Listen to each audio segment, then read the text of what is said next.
পেঁয়াজ রসুন ছাড়াই ধাবা স্টাইল এক দুর্দান্ত স্বাদের রেসিপি শেয়ার করব তোমাদের সাথে, যেটি পাঞ্জাবের এক জনপ্রিয় খাবার। প্রথমে পালং শাকটিকে 2 থেকে 3 মিনিটের জন্য ভাপিয়ে নিন। এরপর সারা রাত ভিজিয়ে রাখা ব্রাউন চানা প্রেসার কুকারে সিদ্ধ করে নিন। এবার ভাপানো পালং শাক, ধনেপাতা ও কাঁচা লঙ্কা দিয়ে একটি স্মুথ পেস্ট তৈরি করে নিন। এবার কড়াইতে তেল গরম করে দিয়ে দিন জিরে ও গোটা গরম মশলা।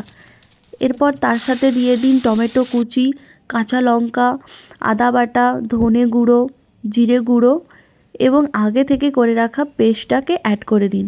ভালো করে কষিয়ে নেওয়ার পরে তাতে দিন লবণ, লঙ্কা গুঁড়ি ও টক দই টক দইয়ের টেস্টকে ব্যালেন্স করার জন্য সামান্য চিনি। সব কিছু দেওয়ার পরে ভালো করে কষিয়ে নেওয়ার পরে তাতে সেদ্ধ করে রাখা ব্রাউন চানাটা অ্যাড করে ভালো করে কষিয়ে জল অ্যাড করে 10 থেকে 15 মিনিটের জন্য লো ফ্লেমে ছেড়ে দিন।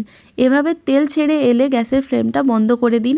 এরপর অন্য একটি কড়াইতে ঘি, কস্তুরি মেথি, শুকনো লঙ্কা ও হিং দিয়ে তড়কা লাগিয়ে দিন এবং ফিনিশ করুন ফ্রেশ ক্রিম ছড়িয়ে।